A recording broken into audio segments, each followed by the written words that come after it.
Muy bien, muy buenas tardes a todos. Tengan ustedes la más cordial bienvenida al programa Terrorismo Nunca Más de la Oficina de Participación Ciudadana del Congreso de la República. Ahí está, contamos con las palabras de bienvenida de parte de la institución Héroes del Saber. Muy buenas tardes, señorita Vanessa Quiroga. Buenas tardes, jóvenes postulantes. Buenas tardes a todos los presentes. Vamos a dar inicio a esta conferencia virtual. No es la segunda parte de lo que habíamos trabajado la semana pasada y hoy día toca cultura de paz, convivencia democrática. Mucha atención, jóvenes postulantes, y cualquier pregunta que tengan, todo por el chat. Muchísimas gracias a la Oficina de Participación Ciudadana y adelante con la conferencia. Muchísimas gracias, señor director Luis Miguel Vargas, por darnos más que nada la oportunidad de podernos dirigir hacia sus estudiantes, ustedes jóvenes. Como ustedes recordarán, la semana pasada tuvimos el taller de terrorismo, sus inicios, consecuencias y las nuevas estrategias del terrorismo. Hoy día vamos a hablar un poco más allá, vamos a ir a un poco más allá, un paso más adelante, y vamos a hablar sobre la cultura de paz. La cultura de paz que en nuestro país está haciendo tanta falta, ¿no? Y la cultura de paz no es algo nuevo de lo que tengamos que hablar. Se habla de la paz desde el inicio de los tiempos, ¿no? En que los conflictos, ¿cómo los solucionaban? No los solucionaban muchas veces con el diálogo, sino que se empezaban las batallas, se hacían guerras, y se hablaba mucho de la paz, de dialogar para lograr llegar a consensos, pero era muy difícil de lograrlo, e incluso en la actualidad también lo vemos así, como lo vimos en la sesión anterior, en los años 80, 90, 2000, vivimos una situación muy terrible en nuestro país, la época del terrorismo, ¿no? Que en la búsqueda de lograr ideales equivocados, se tomó las armas, ¿no? Se asesinó a cerca de 70.000 peruanos, más de 132.000 niños quedaron huérfanos. Esa historia la hemos visto en la sesión anterior. Hoy día quiero hablarles de justamente de la cultura de paz, de la convivencia democrática y sobre todo de los valores tan importantes que se han quedado en el pasado, que son la tolerancia, el respeto, la amistad, valores que a diario nosotros deberíamos de cultivar y de incentivar que en nuestra sociedad estos valores surjan y no que los dejemos escondidos para ir a la iglesia y orar, tocarnos de pecho y decir soy buen hijo, ¿no? No para decir sí, soy buen estudiante, soy buen alumno, y cuando llegamos a casa no somos capaces de ayudar a nuestros padres con los quehaceres del hogar. Tenemos derechos, pero también tenemos deberes. Y justamente todo esto conlleva la cultura de paz, la convivencia democrática, y vivir en un estado de derecho nos permite justamente gozar de todas estas ventajas que nos trae la democracia. Hoy día les quiero compartir un PPT. Muy bien, pues hoy día vamos a hablar sobre el Congreso, cultura de paz y convivencia democrática. ¿Y por qué hablamos del Congreso? No simplemente porque trabajemos en el Congreso, sino porque tiene mucho que ver. Vamos a recordar un poco sobre lo que es la democracia. Siempre en la escuela, en el colegio nos enseñaron, ¿no? Demos pueblo, kratos poder. Entonces, si unimos las dos palabras, entendíamos que la democracia, en otras palabras, era entendida como el poder del pueblo. Ustedes saben muy bien que si avanzamos un poquito más allá, entendemos que la democracia en sí es una forma de gobierno y de vida de un Estado, donde el poder es ejercido por la representación del pueblo. Y así es en nuestra situación. La participación en la toma de decisiones abarca espacios no solamente políticos, sino que también en las esferas de la sociedad civil. La democracia es algo más que un conjunto de instituciones específicas de gobierno. Se basa en realidad en un conjunto, en un grupo de valores, actitudes y prácticas bien comprendidas, que adoptan diferentes formas y expresiones en las distintas culturas y sociedades del mundo. ¿Cómo podemos entender esto? Que la democracia no solamente es una palabra que indique, sí, democracia, yo tengo mis deberes, tengo mis obligaciones, voy a votar a las ánforas, elijo mi representante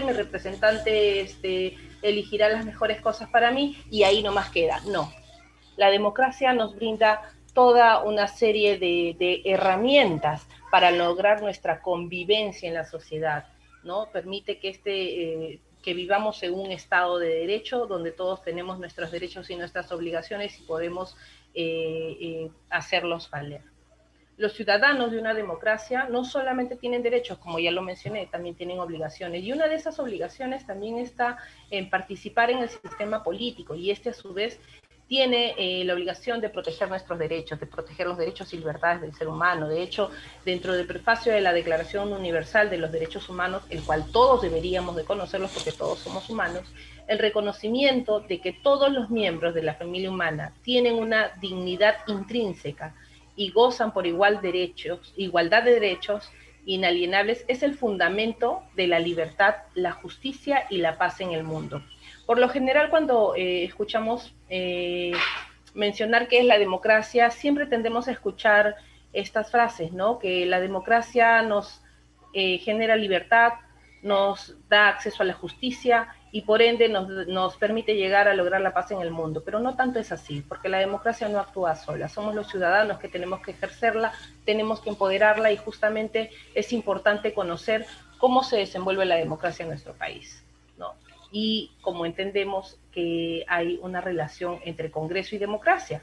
¿Qué es el Congreso? Comúnmente conocido también el Congreso como la Casa de la Democracia. Entendemos que el Congreso es una institución representativa del Estado, representa al poder legislativo, ¿no? El lugar donde se generan las leyes, pero también va un poco más allá, tiene funciones de representación. Un parlamentario, por ejemplo, el Parlamento se encuentran las funciones de representación, las funciones de control político y funciones especiales. Pero la función principal que tiene el Congreso de la República justamente es representar a la población, ¿no? La función de representación. En la Casa de la Democracia se indica que es la representación general de la democracia, ya que en él está expresada la voz de todos los ciudadanos. ¿Cuántos congresistas tenemos en el Parlamento? A ver, ¿quién me responde? A veces me han respondido números que no corresponden. A ver, ¿cuántos congresistas tenemos en el Perú? ¿A cuántos congresistas elegimos? 130, muy bien, muy bien.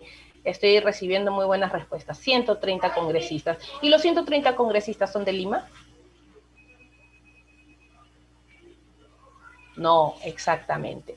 El Congreso de la República se reparte entre todos los distritos electorales de diferentes partes del Perú, las diferentes regiones que pertenecen a nuestro país, y de cada una de las regiones se eligen sus diversos representantes, ¿no? Por eso es que está expresada en el Congreso de la República la pluralidad que existe en nuestro país, ¿no? Y son 130 congresistas. Imagínense, si somos 32 millones de habitantes y los 32 millones quisiéramos debatir algunos proyectos de ley para nuestra sociedad, ¿cuándo terminaríamos de debatir, no? Si a veces entre 2 o 3 personas es muy difícil llegar a un acuerdo.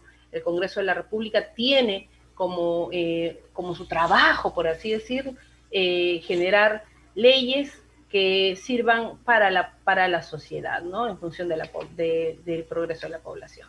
Vamos a continuar. Y vamos a hablar un poquito sobre lo que es la democracia en el Perú. ¿Ustedes creen que hemos vivido en democracia desde los inicios de la República? ¿Qué tanto saben de nuestro pasado? ¿Qué tanto sabemos de nuestra historia? ¿Hemos vivido una democracia desde los inicios, desde los albores de la República Peruana? A ver, por ahí, no, exactamente, no. Muy bien. La historia de la democracia en el Perú ha sido bastante accidentada. Hemos pasado por golpes de Estado, tomas de gobierno, gobiernos autoritarios, gobiernos en los que se han tomado el poder en repetidas ocasiones, ¿no? Muy pocas, de hecho, elecciones democráticas, completas y plenas han habido en nuestro país. Nuestra historia está llena de golpes militares, golpes de Estado, que ustedes pueden revisar en la historia republicana de nuestro país. Casi 200 años de vida republicana y hemos tenido 61 presidentes, ¿no? Un poquito de historia, recordemos, en los años 80, como lo habíamos mencionado en la sesión anterior, vivíamos una etapa de dictadura militar, ¿no?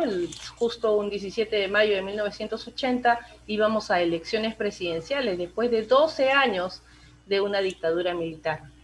Era una época en la que volvíamos a la democracia y justamente una de las organizaciones terroristas que azotó nuestro país llegó a lanzar un grave atentado a nuestra democracia. ¿Cuál fue su primer acto? No sé si lo recuerdan de la sesión anterior, que quemaron las ánforas electorales que iban a ser utilizadas en las elecciones presidenciales de 1980. O sea, por primera vez le daban, después de tantos años al peruano, la oportunidad del derecho a su voto y ocurre este primer atentado, ¿no? Y hubo responsables, como ya los recordamos claramente, Abimael Guzmán Reynoso, cabecilla de la organización Sendero Luminoso, y Víctor Polay Campos, ¿no? Cabecilla del movimiento revolucionario Tupac Amaru. Estas dos personas se encargaron de enlutar a nuestra población, ¿no? Por ideales equivocados.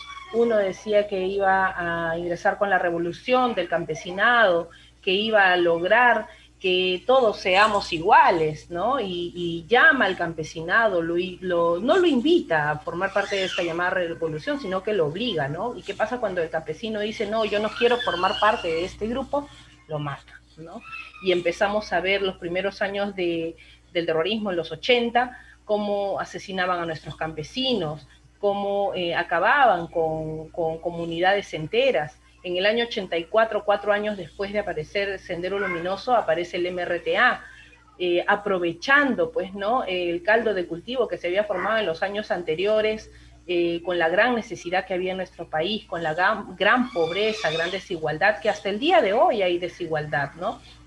Y aprovecharon este momento y empezaron a atentar contra nuestro país, ¿no? El MRTA atentaba contra entidades del Estado, comisarías, municipalidades, incluso secuestraban, ¿no? Secuestraban a altos dignatarios, secuestraban empresarios para luego pedir rescate y así, según ellos, pues, solventar su llamada revolución. Mientras que Sendero decía, vamos con la revolución del campesinado, el MRTA decía, vamos con la revolución del proletariado, del obrero, del trabajador, ¿no? Y las fuerzas policiales, las fuerzas armadas, que fueron la primera línea de batalla en este caso, pues sufrieron grandes consecuencias que hasta el día de hoy estamos viendo. Y en la zona del interior del país también los campesinos no se quedaron sentados, también armaron sus propios comités de autodefensa, sus propias rondas campesinas. Ellos mismos también empezaron a poner orden. Todo el Perú se levantó en una sola voz. Buscamos la paz.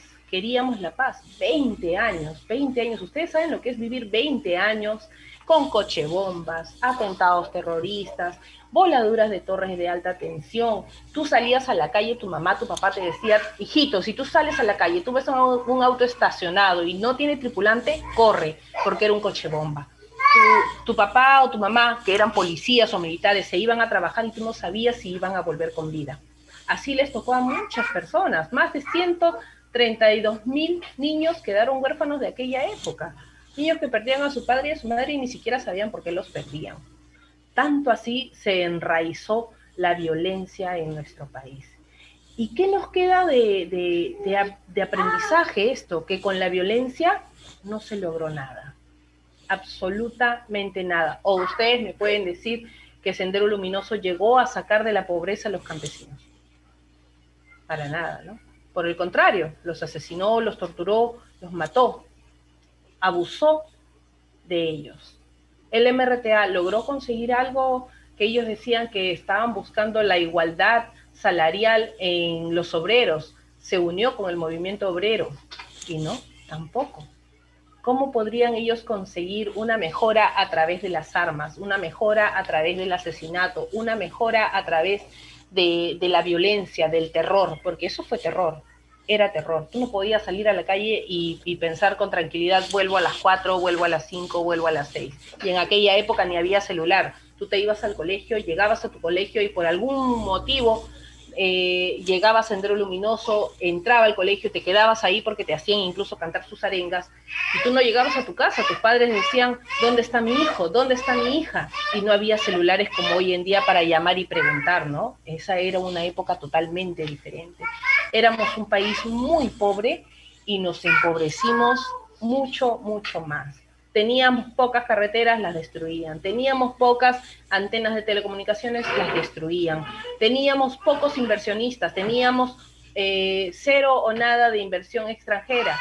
¿Quién iba a querer invertir en el Perú cuando los cochebombas estaban a la vuelta de la esquina? Pues nadie. Nos empezamos a ir al extranjero, migramos, nos fuimos a países como Chile, Argentina, Venezuela. Imagínense, nos íbamos a Venezuela buscando un mejor futuro, porque aquí en el Perú simplemente no se podía vivir.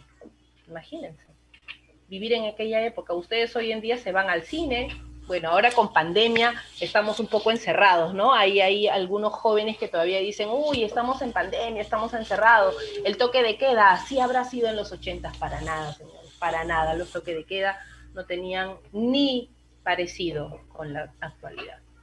Vamos a colocar aquí. Por estos hechos, miren, estas imágenes veíamos todos los días. Me dice Yomar Chico, dice, ¿y qué ganaban haciendo todo esto? Bueno, el objetivo de Sendero Luminoso era llegar a tomar el poder.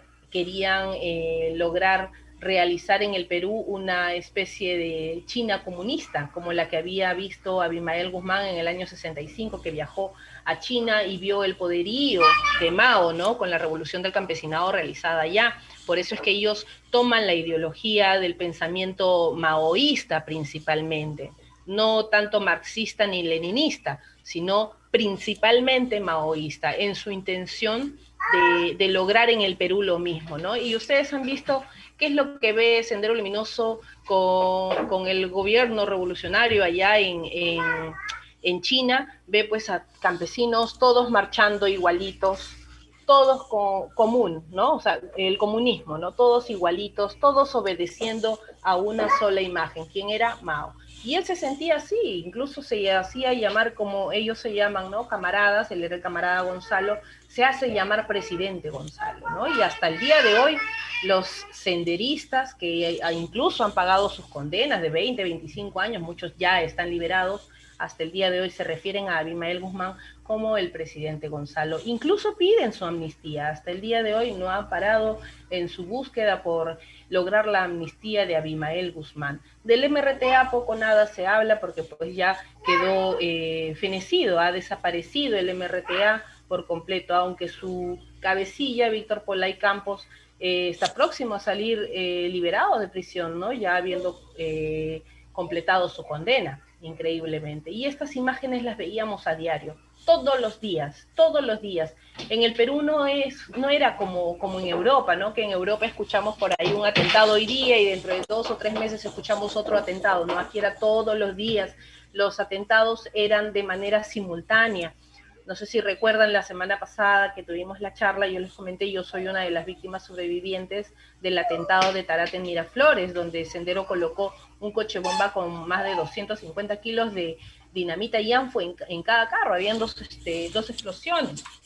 Yo tenía casi 5 años de edad, no tenía nada que ver en el tema, no sabía de política, no sabía de nada, no era hija de un dignatario, mi familia no era de poder económico, y en uno de sus atentados perdió una de mis piernas, ¿no? Perdí la pierna izquierda de la rodilla para abajo, pero gracias a Dios eso no detuvo a mi mamá, no me detuvo a mí. Mi mamá, una mujer creyente, una mujer que confiaba en Dios, que sabía que Dios le iba a sacar adelante, puso toda su fe en Él, y así pues nos fortalecimos en la palabra de Dios y salimos adelante. Hoy día, imagínense, 28 años después de la captura de ambos cabecillas terroristas, he estado trabajando en el programa Terrorismo Nunca Más del Congreso de la República, pudiendo brindar un poco de mi testimonio de vida y también recordar a las nuevas generaciones lo que nos tocó vivir en el pasado.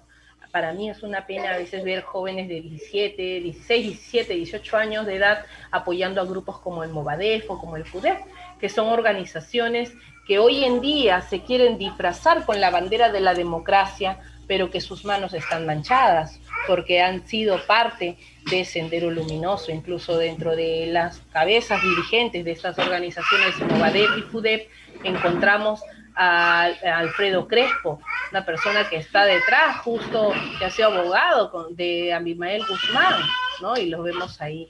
¿Y por qué no se admitió incluso la inscripción del Movadef, del FUDEP? Porque ellos habían indicado que su ideología, ¿no? ¿Cuál es la ideología del Movadef, del FUDEP? La ideología del pensamiento Gonzalo. Ese pensamiento Gonzalo que nos sumió en el dolor, en la muerte, en el terror y tantas pérdidas de vidas humanas, ¿no? Imagínense tantos actos terribles que nos tocó vivir. Y hoy día Abimael Guzmán incluso es el único reo en el Perú que está preso en la base naval del Callao junto a su esposa. Miren qué tal beneficio, ¿no? Estar junto a su esposa Elena Iparraguirre, quien es camarada Miriam. La Elena Iparraguirre ahí también haciendo su lucha, abogando también por Abimael Guzmán, ¿no? Ellos ahora pues están todavía recluidos. Y estas fueron las consecuencias que nos dejó el terrorismo en el Perú. Vean ustedes, más de 30.000 millones de daños materiales en el sector público, 1.811 torres de alta tensión. Si algunos creyeron que votaron una, dos o tres, no. Fueron 1.800 torres de alta tensión derribadas. 306 centros de investigación y fondos destruidos. Imagínense. La hoz y el martillo, exactamente, de Sendero Luminoso.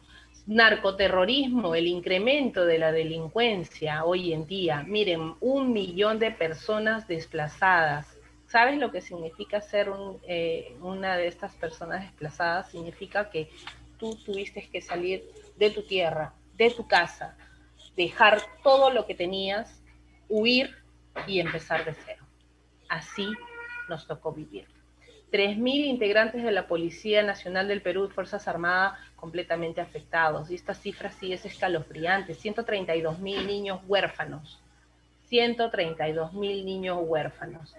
Cerca de 70.000 peruanos fallecieron a causa del terrorismo en nuestro país.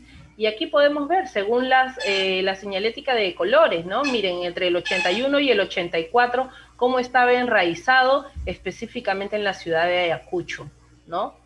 En Ayacucho, que se martirizó a nuestros campesinos, se acabó con comunidades enteras fueron desplazadas. Del 85 al 89 tenemos también pues un incremento ya avanzando hacia el centro norte del país y centro sur. Tenemos en el año 90 que ya hay una llegada a la zona selvática también, ¿no? Y vimos cómo en la sesión anterior habíamos mencionado el holocausto vivido por los ayánicas en el Perú. Era terrible la situación y en la actualidad, como podemos ver, en la zona Ocre tenemos en esta zona céntrica, que es una zona que en la actualidad viene siendo declarada cada 4 meses como zona de emergencia. ¿Quién me puede decir qué zona es? A ver si recordamos pues la sesión anterior. Esta zona de naranja, exactamente. El Braem, muy bien, el Braem, que comprende los valles de los ríos Apurímac, Ene y Mantaro. Hoy en día, pues, los remanentes del Sendero Luminoso se encuentran enraizados en la zona del Braem, una zona agreste de difícil acceso, donde la policía, los militares a diario tienen emboscadas para poderlos capturar, ¿no? Por la ruta de la cocaína. Paran en las carreteras, en los policías, haciendo sus redadas para poderlos capturar. Hoy en día una zona de muy difícil alcance. Y continuamos ahora con esta ola de violencia, pero nuevas formas de violencia se han generalizado desgraciadamente.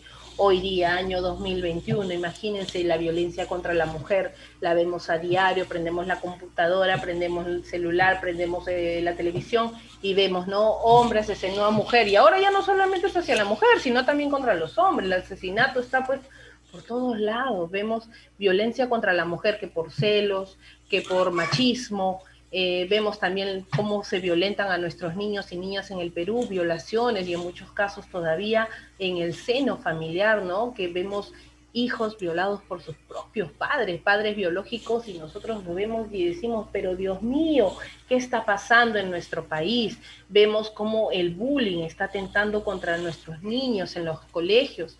Yo sufrí de un bullying intenso por no tener una pierna, ¿no? Era la oveja negra en el colegio, utilizar una prótesis ortopédica para mí, que se suponía que iba a ser algo que me ayudaría a salir adelante, a lograr realizar mis actividades físicas y poderme mostrar como una persona, por así decirlo, normal, pues finalmente se convirtió en el motivo de la burla en mi colegio, ¿no? ¿Y por qué, ah? ¿Por qué? ¿Por qué los niños tan pequeños empezaban a burlarse? Porque en casa, desgraciadamente, no nos estaban enseñando los valores, ¿no? Violencia cibernética. Hoy en día vemos cómo hay muchachos que se deprimen tanto por las redes sociales, que, uy, si no tengo el vestidito que está de moda, uy, mira, ella está publicando que está en tremendo restaurante y yo no puedo y nos deprimimos, y vemos jóvenes así, en esa situación.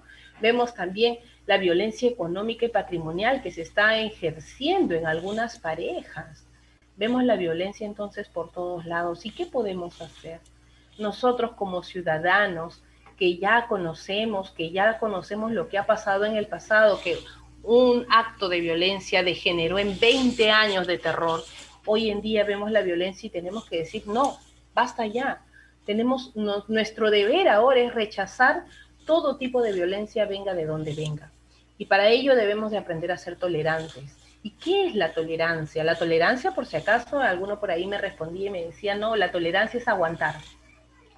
Aguantar, decía yo, la tolerancia no es aguantar. La tolerancia en sí es un valor ético y moral que nos permite ver el reconocimiento de las diferencias, nos prepara para tener una actitud fundamental para la vida en la sociedad.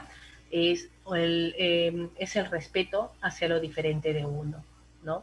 Por ejemplo, a veces mi mamá me decía, hijita, tú tienes que ser más tolerante. Y yo decía, más tolerante, pero mamá, y yo renegaba, a veces cuando uno es joven tiende a tomar las cosas con más ímpetu, con más ganas, ¿no? Y hasta es capaz de irse a la revolución de cualquier otro país. Por ahí me comentaba mi compañero Grimaldo cuando era joven, pues no, uno cuando está joven está con todas las ganas, toda la energía, y a veces no sabemos direccionar. Necesitamos ser más tolerantes, tenemos que aprender. ¿Y qué, por qué es esto? Perdón, ay, se me fue para el otro lado. ¿Y qué es construir una cultura de paz? ¿Cómo logramos construir una cultura de paz? Podemos tener en cuenta que necesitamos cultivar un conjunto de valores, actitudes y comportamientos que rechacen la violencia y prevengan los conflictos. Eso es una cultura de paz. Buscar solucionar los problemas mediante el diálogo y la negociación entre las personas y las naciones. Suena incluso para algunos hasta utópico, pero en realidad es más que nada una especie de ejercicio a diario que tenemos nosotros como ciudadanos que cumplir. Cultivemos los valores, cambiemos de actitudes, renovemos nuestros comportamientos, rechacemos la violencia y así vamos a prevenir miles de conflictos. Logremos solucionar los problemas mediante el diálogo. La negociación tiene que ser nuestra herramienta número uno en cualquier conflicto, ¿no? ¿Y qué logramos con construir una cultura de paz? ¿Mm? ¿Para qué? ¿Para qué yo quiero construir una cultura de paz en mi país? La cultura de paz permite que logremos llegar a un estado de convivencia pacífica. ¿Qué significa convivencia pacífica? Convivir pacíficamente.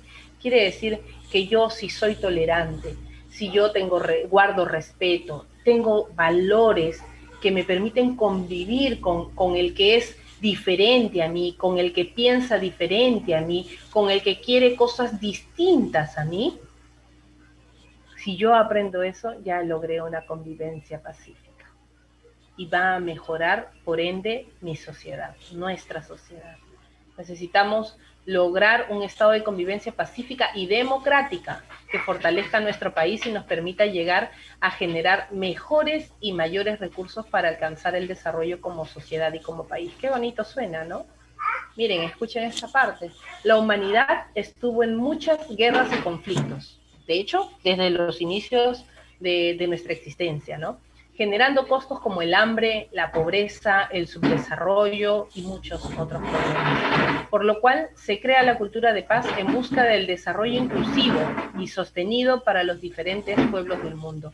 Qué diferente ser aceptados a donde vayamos. Busquemos el respeto entre nosotros mismos y realmente las cosas van a cambiar.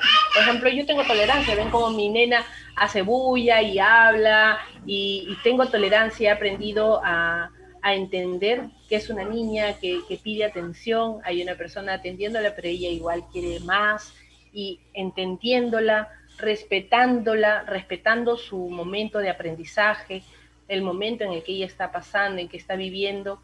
Imagínense, veo a veces mamás como explotan ante una situación de berrinche, ¿no? De una criatura que a veces cuando no hablan, por ejemplo, no saben cómo pedir algo. Y vemos estas explosiones incluso en la calle, ¿no? Hemos visto situaciones de padres golpeando a sus hijos, de madres diciéndole bruto, aprende a pedir, cuando en realidad somos nosotros quienes tenemos que lograr un reflejo de nuestros hijos con nuestro propio comportamiento. Vamos a continuar.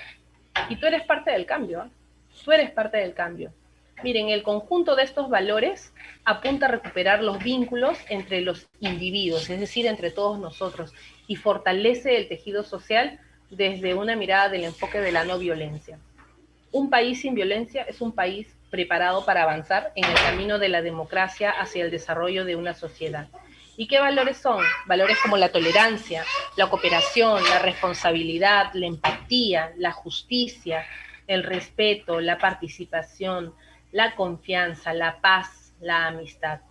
Una consulta, ustedes vieron hace pocos meses cómo veíamos las manifestaciones de muchos jóvenes defendiendo la democracia, que salían a las calles con sus ollas y de pronto todo se tornó en violencia, pero se tornó en violencia porque todos actuaron al mismo tiempo de manera violenta o hubo un inicio, hubo alguien que inició. ¿Y qué sucede cuando alguien inicia la violencia? ¿Esta se puede detener de frente o es muy difícil de controlar? ¿Qué opinan ustedes? Por ahí, a ver, los veo sus mensajitos.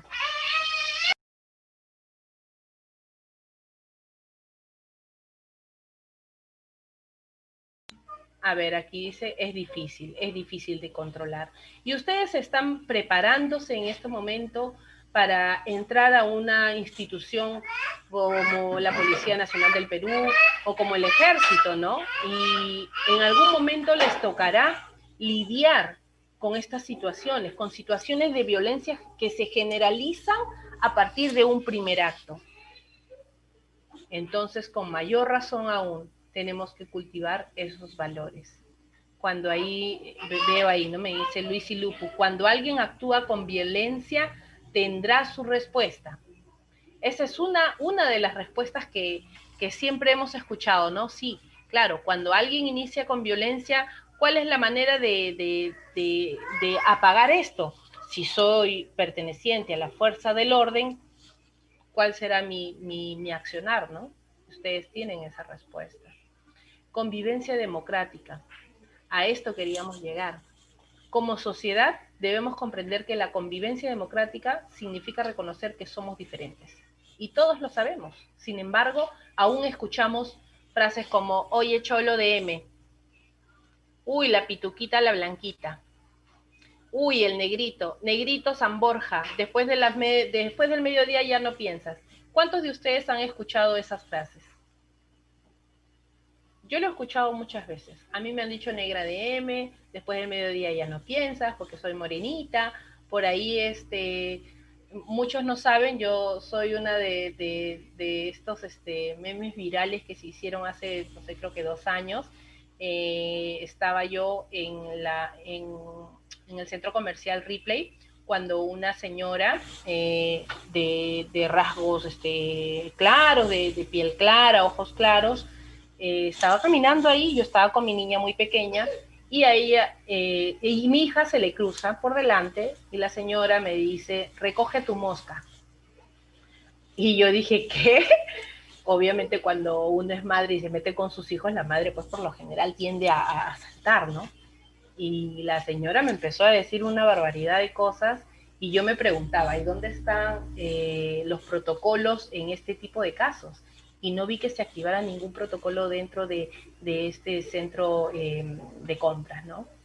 Y luego salió el meme, salió el video viral que se hizo en las redes sociales, yo ni enterada, un día me dijeron, oye, tú no eres la que está ahí, ah, sí, oye, qué raro, pucha, qué pena. Y veía cómo la señora, ¿no? Se puso violenta, se puso más violenta, y simplemente los que estaban alrededor no sabían cómo reaccionar, no sabían qué hacer o qué decir. No había ni siquiera protocolos en ese caso. Ahí me dice José Vargas, sí, yo también lo vi, señorita, efectivamente. Y muchos lo hemos vivido, lo hemos vivido. ¿Y por qué? Porque no vivimos aún en una sociedad tolerante. No hay una convivencia democrática en nuestro país. Como sociedad debemos de apuntar hacia ello. Reconocer que somos diferentes, pero que nos unen los mismos valores y principios democráticos, ¿no? Yo creo que en un futuro muy cercano nosotros podemos lograr ese cambio. Asimismo, al margen de nuestras diferencias, ya sean estas culturales, étnicas, religiosas, lingüísticas, de género, hay que ser conscientes de que todos vivimos en una comunidad política, con derechos y responsabilidades comunes. Y eso nos atañe a todos. En la convivencia democrática, bueno, se nos indica, ¿no?, que para que tengamos una democracia fuerte y sólida, todos, absolutamente todos, debemos respetar los derechos a expresarse libremente, a elegir, a participar en la vida política, a tener igualdad de acceso y disfrute de los bienes y servicios públicos. Implica ser responsables con nuestras obligaciones contributivas con el Estado, ¿no? No podemos reclamar y a ver cuándo pagaste tus últimos impuestos, ¿no?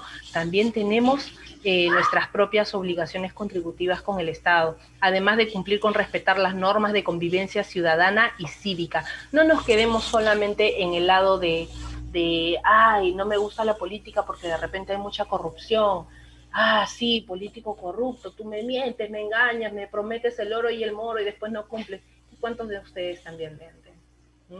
No empecemos a reclamar sin actuar, actuemos, cambiemos aquello a lo que sabemos que vemos a diario y que está mal. No sigamos alimentando ese camino de la violencia, de la falta de respeto, de las cosas negativas para nuestra sociedad. Empecemos a reescribir nuestra historia, que ya no nos pregunten en qué momento se jodió el Perú, que la pregunta sea en qué momento se arregló el Perú y que podamos decir que nosotros fuimos parte de ello. Muchas gracias a todos ustedes por haberme escuchado el día de hoy. Esta es una pequeña frase que quiero comentarles de Martin Luther King, ¿no? Que indica: hemos aprendido a volar como los pájaros, hemos ido hasta el espacio, a nadar como los peces, tenemos los mejores submarinos en el mundo que llegan hasta unas profundidades que no tienen ni idea, pero no hemos aprendido el sencillo arte de vivir como hermanos. Que es cierto, Martin Luther King, imagínense, vivido en los años del 29 al 68. ¿Cuántos años han pasado y seguimos con el mismo problema? Tenemos que aprender eso, el arte de vivir como hermanos. Muchas gracias a todos. Congreso de la República se queda muy contento de haberles podido brindar esta pequeña charla. Se encuentra aquí también presente Grimaldo Mangiari, coordinador del programa Terrorismo Nunca Más, y José Luis Martel, también expositor del programa. Les cedo la palabra si desean brindar algún mensaje a estos jóvenes que se están preparando, ¿no?, para ingresar a las instituciones, policía, militar, de repente por ahí algunos a la Fuerza Aérea. Gracias, es todo por mi parte. Grimaldo, José Luis, los dejo con el uso de la palabra para que puedan brindar un mensaje también. Muchas gracias. Agradecer a la institución Héroes del Saber, ¿no?, por buscar el interés de poder nosotros llegar a su institución y que las charlas que se han venido dando, como la primera de Terrorismo Nunca Más, la de Convivencia Democrática y Cultura de Paz, pueda servirle para ampliar su conocimiento y que mañana más adelante podamos tener una sociedad verdaderamente con valores, que es lo importante, ¿no? No se trata acá de títulos ni grados, porque de nada valen los títulos y los grados si no has formado del hogar una sociedad que no te ha enseñado los valores. Bien, bastantes ejemplos has dado tu, Vanessa, clarísimo, como para nosotros poder cambiar. No podemos señalar algo que nosotros no hacemos. Si nosotros no cambiamos, si nosotros no respetamos, entonces no podemos señalar, ¿no? Y eso es importante. Y un dato para que ustedes sepan, en 4.000 años de historia, en 4.000 años de historia solamente hemos tenido el 7% de paz. O sea, estamos hablando de 280 años que la humanidad ha vivido en paz. El resto ha sido violencia, guerras, conflictos. Y eso tenemos que nosotros, todavía mientras que estemos en este mundo, a pesar de las circunstancias en las que vivimos ahora, ¿sí?, en este confinamiento, en este problema de pandemia, creo que es la oportunidad en la historia que Dios les está dando a ustedes como jóvenes, de poder cambiar esta sociedad y aprovechar el tiempo que tienen en sus hogares para poder cambiar. Aprovechar el tiempo que tienen con sus hijos, los que son mayores, o los que viven con sus abuelos, de verdaderamente poder cambiar en una sociedad que sea de amor y de respeto. Yo creo que si en una sociedad no hay amor por el prójimo, nada podemos cambiar. Porque en la medida que tú amas, vas a poder verdaderamente respetar a la persona que tienes a tu lado. Y siempre, siempre eso ha sido en toda la historia de la humanidad. Podemos hablar muchas cosas podemos hablar, pero si tú no respetas primero a las personas que tienes en tu hogar, menos vas a respetar a las que tienes afuera de tu casa. Si tú no respetas a tus padres, menos vas a respetar a una persona mayor que está en la calle. Si tú no respetas a tu hermana como mujer, menos vas a respetar a la que está en la calle. Si tú no respetas a tus hijos, menos vas a poder respetar a los niños que están en la calle. Empieza por tu hogar. Empieza, que es la familia es la base de una sociedad. Si las familias cambian, vamos a cambiar una sociedad. Y si la sociedad cambia, vamos a cambiar un gobierno. Muchísimas gracias. ¿Alguna Muchas otra gracias, cosita? Grimaldo Mangiari. Sí. Señor José Luis Martel, ¿desea agregar algún mensaje a los jóvenes? Su micrófono está apagado, por si acaso, que creo que estaba hablando. Gracias por la oportunidad, señora Vanessa Quiroga. Gracias, doctor Mangiari. Solamente quiero decirles a ustedes, jóvenes, que van a dirigir en un momento la seguridad del país y que van a dar ustedes defender nuestra patria. Hacerles recordar que la cultura de paz se inicia en el Perú, en el año 1986, por el padre Felipe MacGregor, cuando escribió por primera vez un libro. Y de ahí la UNESCO y después las Naciones Unidas asumieron esa definición del padre MacGregor en base a valores, que era lo fundamental, y la convivencia democrática. Pero yo solamente, permítanme decirle que hoy debemos tener una clara posición antiviolencia, antiterrorista, porque creemos en la democracia. Continúen ustedes, los jóvenes que son el presente del país y que están construyendo y que van a construir el puente generacional y que van a ser ustedes los artífices de fortalecer nuestra democracia. Y ustedes no solo se queden en ser el faro de una cultura, el faro de defensa de los derechos humanos, sino sean el faro de luz que fortalezca una convivencia democrática dentro de un Estado de Derecho, que la ley es igual para todos. Y ustedes que están hoy día preparándose para seguir una carrera policial o militar, lleven esos valores y que no los dejen perder por situaciones externas a ustedes. Debemos asumir un compromiso después de haber escuchado la conferencia de cultura de paz y convivencia y democracia. Debemos adquirir un compromiso. El compromiso de cambiar nosotros primero para exigir cambiar al resto.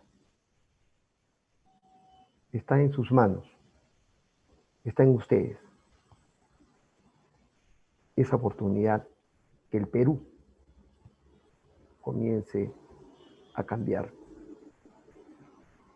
Gracias por darnos la oportunidad al programa Terrorismo Nunca Más de la Oficina de Participación Ciudadana, por compartir su valioso tiempo de ustedes y darnos un poco de su tiempo.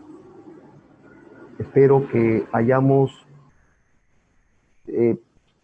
realizado o hayamos colmado las expectativas de ustedes al escuchar la cultura de paz y convivencia democrática. Termino diciéndole lo que dijo el Papa Francisco sobre la convivencia democrática. No alejes a nadie, porque al alejar a alguien, te estás alejando tú mismo. Y al alejar a alguien, estás perdiendo la oportunidad de conocerlo. Muchas gracias. Gracias, muchas gracias, José Luis Martel. Un aplauso para ti, para Grimaldo Mangiari, que nos han dado dos bonitos mensajes de salida, de final.